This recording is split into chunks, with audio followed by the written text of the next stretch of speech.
좋은 아침입니다. 하나님의 말씀을 가까이 함이 복인 줄 믿습니다. 오늘 본문 에스겔 22장 17절에서 31절 말씀으로 하나님 말씀 나누겠습니다. 기도 제목 먼저 나눕니다. 한번 따라 하십니다. 내 안에 죄악의 찌꺼기를 만들지 않게 하시고 거룩함을 유지하는 복된 삶을 살게 하소서. 아멘. 금이나 은을 용광로 속에 정련할 때 가장 먼저 나오는 것은 찌꺼기입니다. 겉으로는 금과 은처럼 보이지만은 불에 들어가면 불순물인 찌꺼기는 다 드러나 버리게 됩니다. 오늘 본문 말씀은 찌꺼기라고 하는 이 단어에 우리가 좀 초점을 맞추고 묵상하면 좋겠어요. 하나님께서는 이 에스겔 선지자에게 하나님의 백성인 이스라엘이 찌꺼기와 같다라고 말씀하셨습니다. 겉으로는 성전이 있고 제사가 있고 선지자가 있었지만은 속은 이미 죄악으로 썩어져 있었기 때문입니다. 그래서 그 존재 자체가 찌꺼기가 되어버렸어요. 그래서 18절에 하나님께서 안타까워하시며 경고하십니다. 인자야, 이스라엘 족속이 내게 찌꺼기가 되었나니 곧 풀무불 가운데에 있는 노시나 주석이나 쇠나 나비며 은의 찌꺼기로다. 하나님이 보시기에 찌꺼기만 남은 인생은 결코 그 생명을 유지할 수가 없습니다. 오늘 우리에게도 이 말씀은 경고가 되는 줄 믿습니다. 우리가 교회 다니고 있고 봉사하고 있고 예배 드린다 해도 모두 정금이 아니라는 거죠. 하나님 보시기에 찌꺼기가 될 수 있다라는 겁니다. 그래서 오늘 본문을 통해서 죄악의 찌꺼기를 만들지 않는 올바른 성도의 삶이 무엇인지 살펴보고 우리의 삶에 적용해 보겠습니다. 먼저 우리가 죄악의 찌꺼기를 만들지 말아야 되는 이유는 무엇일까요? 하나님은 그것들을 모아서 심판의 불 속에 던지겠다고 말씀하십니다. 21절 22절을 같이 읽습니다. 시작. 내가 너희를 모으고 내 분노의 불을 너희에게 불면 너희가 그 가운데서 녹되 은이 풀무불 가운데에서 녹는 것 같이 너희가 그 가운데서 녹으리니 나 여호와가 분노를 너희 속에 쏟은 줄을 너희가 알리라. 집에서 차를 넣어서 끓이는 주전자를 오래 쓰다 보면요 바닥에 작은 찌꺼기들이 이렇게 쌓여요. 그것을 깨끗하게 씻지 않고 귀찮다고 그냥 계속 끓이면 언제부터인가 아무리 좋은 차를 넣어도 그 찌꺼기 때문에 맛이 변하는 것을 알 수가 있습니다. 신앙도 마찬가지입니다. 눈에 보이지 않는 작은 죄가 쌓이면 그 죄들이 참된 신앙과 삶을 변질시킨다는 거죠.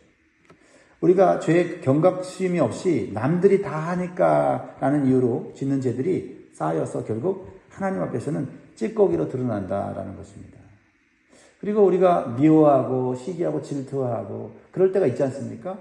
그리고 나서 그냥 잊어버리면은 내가 마음이 깨끗해졌는가 보다 생각할 수 있는, 그렇지 않다는 거죠. 미워했던 마음, 질투했던 마음, 음란했던 마음, 교만했던 마음 지금 없어도 그거 해결하지 않으면, 씻지 않았으면 있는 거예요.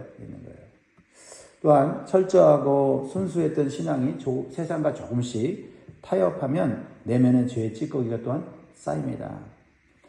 그리고 형식적인 예배, 회개 없는 신앙은 결국 하나님께서 불태울 수밖에 없는 찌꺼기 신앙이 된다라는 겁니다.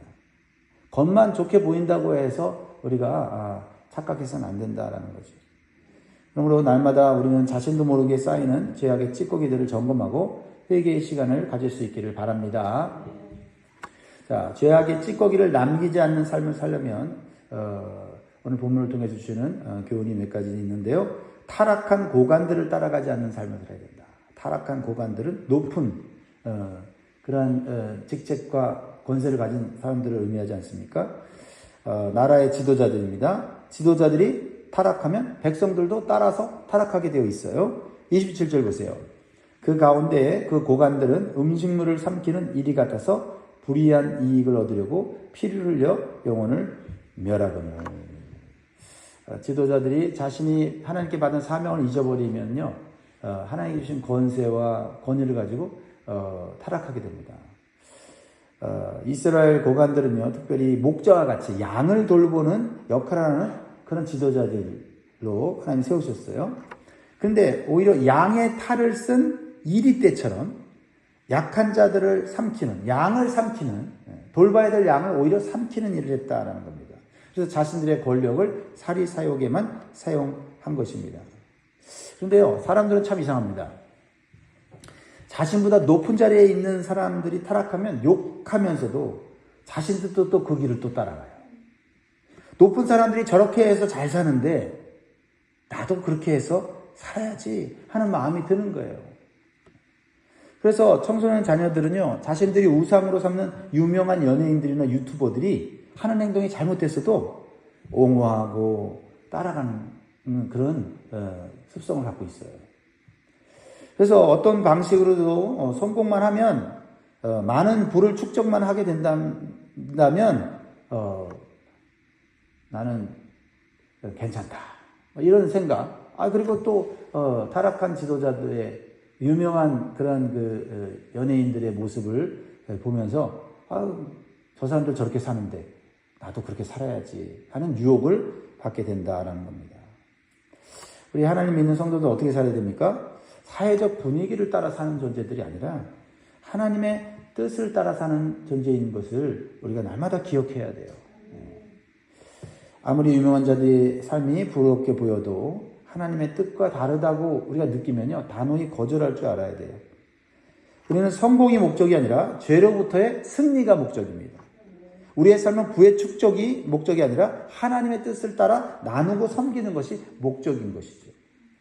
그러므로 우리는 세상의 힘과 권력에 이리저리 끌려다니지 않고 하나님 말씀의 영향력을 받아서 끌려다닐 수 있기를 바랍니다. 어차피 우리의 마음은 끌려다니는데 이왕이면 하나님 말씀에 끌려서 이리저리 하나님 기뻐하시는 삶을 살면 좋겠어요. 오늘도 하나님 말씀에 끌려서, 하나님의 음성에 끌려서 이 자리에 나온 줄 믿습니다.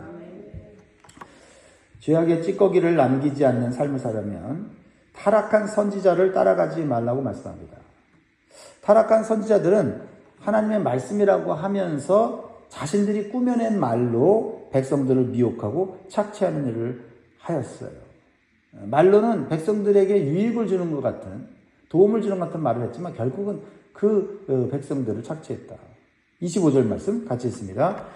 그 가운데에서 선지자들의 반역함이 우는 사자가 음식물을 움킴 같았도다. 그들이 사람의 영혼을 삼켰으며 재산과 보물을 탈취하며 과부를 그 가운데에 많게 하였으며. 거짓 선지자들은 정치 지도자들과 결탁하여서 그들의 권세를 유지시켜주는 말만 했어요. 그래서 하나님께서 주시는 회개와 심판의 메시지를 전하지 않고요, 아직 평안하다, 안전하다는 거짓말로 백성들을 속여서 정치 권력을 유지시켰습니다. 28절이 나오죠. 그 선지자들이 그들을 위하여 회의를 치라고 스스로 허탄한 이상을 보며 거짓 복수를 행하며 여호와가 말하지 아니하였어도 주 여호와께서 이같이 말씀하셨느니라 하였으며. 집에 벽이 큰 급이 갔는데 그냥 페인트를 멋지게 칠해서 덮어두면 보기에는 안전해 보입니다. 그러나 그 집은 곧 무너지게 되죠. 거짓 선지자들의 말이 이런 해칠한 집과 같다, 해칠한 무덤과 같다 라는 거죠. 우리의 신앙도 겉만 멀쩡하게 보이는 형식적인 신앙생활을 하면 결국 그 영혼이 병들고 죽게 된다라는 겁니다. 오늘날에도 예수 믿으면 부자 된다, 모든 일이 잘 된다라는 거짓 복음이 있어요. 그러나 성경은 우리가 예수님을 믿으면 고난을 이기게 되고 거룩한 삶을 살게 된다는 말씀을 합니다. 번영만 강조하는 신앙은 거짓이에요. 십자가의 길이 먼저라는 겁니다. 세상은 우리에게 거짓말을 속삭입니다. 네 마음대로 살아, 네가 하고 싶은 대로 해라, 이것이 행복이다. 얼마나 매력적인 말입니까? 인간을 얼마나 높여주는 말이에요. 인권을 얼마나 존중하는 말입니까? 이것이 복음처럼 들려서 교회를 다니면서도 이렇게 자기 중심적으로 자기 입맛에 맞는 종교 생활을 하는 사람들이 있다라는 것입니다. 우리는 진리의 하나님의 말씀을 교묘하게 포장하여서 세속적이고 거짓된 교훈을 전하는 자들을 분별해야 한다. 달콤함과 귀에 듣기에 좋은 말을 유혹하는 이단의 가르침이나 세상을 따라가는 거짓 진리들을 조심해야 한다. 분별하고 조심하는 이 마음이 필요해요. 좋다고 해서 다 좋은 게 아니고, 편하다고 해서 다 편한 게 아니다 하는 거죠. 오직 성경에 기초한 진리만 붙잡고 달콤하지만 거짓말에는 속지 않도록 항상 영적으로 민감하게 깨어 있어야 되겠습니다. 그러기 위해서는 성령의 충만함을 받는 길이에요. 우리의 지혜와 능력으로는 감당하지 못합니다. 분별하지 못해요. 우리가 흔들릴 수 있어요. 자, 죄악의 찌꺼기를 남기지 않으려면요, 네 번째로 타락한 제사장의 삶을 살아가지 말아야 됩니다. 타락한 제사장의 삶을 따라가지 말아야 됩니다. 제사장은 누굽니까? 거룩함과 속됨을 구별을 하는 존재 아닙니까? 정함과 부정을 구별하여 백성들을 가르치고 지도하는 역할은 영적 지도자들이에요. 그들이 타락했다는 거죠. 제사장들마저 구별의식을 잃어버리고 하나님께서 언약으로 주신 안식일마저 잘 지키지 않고 무시했다는 거예요. 뭐든지 어떤 가장 기본에서부터 무너지면 신앙이 무너져요. 아무리 겉이 화려하고 뭐 제대로 뭔가 하는 것 같아도 근본이 무너졌는지 안 무너졌는지 보면 되는 거죠. 주일을 지키는 신앙이 제대로 되어 있는가. 이게 가장 기본이죠. 거기서부터 이제 우리의 신앙이 세워지는 거죠. 왜냐면 안식일, 주일은 뭐예요? 하나님의 창조와 관련된 거 아닙니까? 이 세상을 창조하신 하나님을 믿고 예비하는 거고, 주일은 재창조하신, 죄악으로 타락한 세상을 구원의 복음으로 재창조하신 주님을 예비하는 거 아닙니까?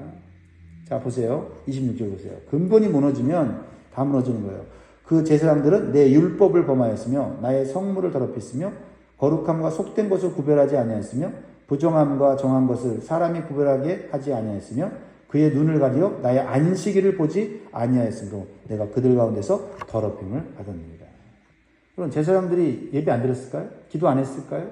말씀 안 읽었을까요? 사람들 앞에서는 다 했다는 거예요. 근데 마음에서부터 가장 중요한 이 안식일, 하나님을 존중하고 하나님의 언약을 지키고자 하는 이 근본적인 이 정신을 잃어버렸다는 거죠. 의사가 청결을 무시하면 환자를 살리기는커녕 오히려 병을 옮깁니다. 그런 경우를 들어봤죠. 왜 저 사람이 수술을 잘 받았는데 죽었나? 의사의 가운에 병균 때문에 죽는 경우도 있다라는 거죠. 그래서 의사가 수술하기 전에 깨끗한 수술복을 입고 손을 씻습니다. 그리고 수술 후에도 수술에 사용한 옷을 벗고 손을 씻고 환자들을 돌보는 것이 수술을 하는 것만큼 중요해요. 그런데 먼저 거룩해야 될 제사장이 거룩을 잃으면 백성들도 분별력을 잃어버리고 더럽혀질 수 있다는 거죠. 그렇죠? 교회 지도자가 세속화되면 교회 전체가 흔들립니다. 성도가 세상과 구별된 삶이 무너지면 세상의 복음을 올바로 전할 수 없어요. 복음의 능력이 나타나지 않습니다. 세상 사람들이 말하기를 너와 내가 다를 바가 뭐가 있느냐, 너나 잘해라, 이런 말 나오면 복음을 전하는 자가 부끄러운 거예요. 전할 수 없어요. 손가락질 받는데 어떻게 복음의 진리 때문에 손가락 받으면 복음의 능력이 나타나는데 내가 세상 사람과 다를 바가 없이 살면 복음의 능력이 나타나지 않는다. 성도된 우리들은 세상의 제사장들입니다. 베드로전서 2장 9절에 보면 너희는 택하신 족속이요 왕같은 제사장들이요 거룩한 나라요 그의 소유가 된 백성이니 이는 너희를 어두운 데서 불러내어 그의 기이한 빛에 들어가게 하신 이에 아름다운 덕을 선포하게 하려 하십니다. 우리는 가정과 직장에서 거룩한 삶의 구별을 보여줘야 됩니다. 내 스스로도 내가 구별을 하는구나. 그죠? 주님께 드려야 될 시간, 주님께 드려야 될 그런 헌신이 있다는 거가 내 안에 구별되어 있으면 나를 보고 내 자녀들이, 나를 보고 나를 따르는 사람들이 같이 그렇게 가는데 내가 구별을 하지 않으면요 다른 사람들도 하려고 했다가 느슨해지는 거예요. 그렇습니다. 우리는 먼저 주의를 구별하여 지키는 것부터 시작을 해야 돼요. 가정 예배를 통해 말씀과 기도의 시간을 가지므로 가정에도 거룩함이 있다는 것을 보여줘야 됩니다.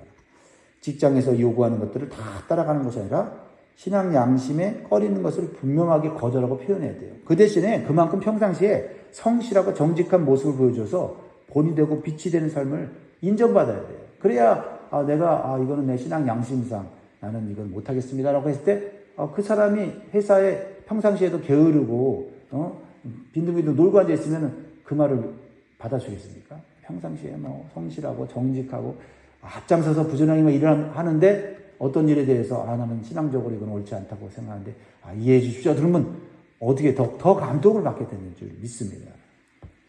죄의 찌꺼기를 남기지 않는 삶을 살면 마지막으로 다른 사람의 죄악을 합리화하지 않는 정당화하지 않는 삶을 살아야 합니다. 이스라엘 백성들은요, 타락한 지도자, 선지자, 제사장들의 죄를 그대로 따라했어요. 그렇죠? 저 사람들도 하는데 나 같은 사람이야 못하겠느냐 이런 거죠. 하나님은 그래서 예루살렘 성을 지킬 만한 의로운 중보자를 찾으셔요. 나의 진노, 나의 심판을 막을 만한 의인, 기도의 중보자를 하나님 찾으셨는데 없었다는 거예요. 이렇게 한 사람이 중요하다는 거죠. 우리 가정에 나 한 사람이 철저하게 신앙을 지키고 거룩함을 유지할 때 하나님 그 사람 때문에 하나님이 행하실 심판을 유보시킨다는 거죠. 회개할 기회를 더 길게 주신다는 거죠. 29절 30절입니다. 이 땅 백성은 포악하고 강탈을 일삼고 가난하고 궁핍한 자를 압제하고 나그네를 부당하게 학대하였으므로 이 땅을 위하여 성을 쌓으며 성 무너진 데를 막아서서 나로 하여금 멸하지 못하게 할 사람을 내가 그 가운데에서 찾다가 찾지 못하였습니다. 하나님 공의로우니까 죄를 멸해야 되는데 하나님의 또 자비하신 뭐예요? 좀 나를 막아줄 의로운 사람, 기도하는 사람, 하나님 말씀, 그리고 언약의 날인 안식일, 오늘날은 주일을 철저히 지키는 사람, 그 사람 찾는데 없는 거예요. 소돔과 고모라가 하나님의 심판을 받아 멸망한 이유도 의인 10명이 없어서 불의 심판을 받았습니다. 다 그렇게 사니까 나도 어쩔 수 없다라는 합리화는 결국 사회를 무너뜨리고 공동체를 무너뜨려 같이 망하는 거예요. 그러나 다 죄를 짓고 쾌락을 따라 사는 것이 당연한 시대에 노아는 홀로 외롭게 살았습니다. 의로운 자는 외롭습니다. 그래서 자신과 가족을 구원했어요. 노아는 자신만 살려고 하지 않았지요. 모든 사람들이 하나님 심판으로 홍수가 날 것을 날마다 입술로 전했어요. 그리고 하나님 명령대로 화창한 날씨에도 방주를 열심히 만들었습니다. 사람들은 조롱하고 무시했습니다. 그러다가 갑자기 심판의 날이 오자 사람들은 그제서야 후회했죠. 그리고 하나님의 경고의 말씀을 듣지 않은 자들은 다 멸망당하고 말았습니다.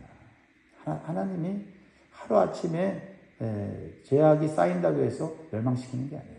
죄악이 하늘까지 쌓고 그 사람의 모습이 죄의 찌꺼기가 될 때까지 하나님 기다리시잖아요. 그래서 누가복음 17장 27절 29절에 이 땅에 오신 예수님이 안타깝게 이렇게 말씀하셨어요. 노아가 방주에 들어가던 날까지 사람들이 먹고 마시고 장가들고 시집가더니 홍수가 나서 그들을 다 멸망시켰으며 또 롯의 때와 같으리니 사람들이 먹고 마시고 사고 팔고 심고 집을 짓더니 롯이 소돔에서 나가던 날에 하늘로부터 불과 유황이 비오듯 하여 그들을 멸망시켰느니라. 우리는 노아 시대보다 롯의 시대보다 깨끗한 세상에 살고 있다고 결코 말할 수 없지요. 오히려 더욱 죄악을 쌓고 하나님과 하나님의 말씀을 대적하는 시대에 살고 있습니다. 오늘날 세상이 죄악을 가득할 때 기도로 막아서야 한 사람을 하나님 찾으세요. 우리는 진노의 심판을 막을 수 있는 거룩한 삶을 사는 의인으로 사는 것을 사명으로 알아야 되겠습니다. 그래서 내 가족과 내 주변에 있는 이웃들을 복음의 능력으로 살리는 그러한 삶의 목적을 가져야 될 줄 믿습니다. 우리는 우리 가정, 교회, 나라를 위해 중보기도하는 한 사람이 될 수 있기를 결단하시기를 주의 이름으로 축복합니다. 오늘 하나님은 이스라엘 백성, 하나님의 백성을 찌꺼기라고 부르셨어요. 그러나 오늘 우리에게는 이 말씀을 통해 여전히 기회가 있습니다. 죄의 찌꺼기들을 버리십시오. 거짓된 길을 따르지 마십시오. 거룩을 회복하십시오. 중보자로 서십시오. 그래서 다시 한번 하나님 앞에 정금 같은 믿음으로 나아올 수 있기를 주의 이름으로 축원드립니다. 기도합니다.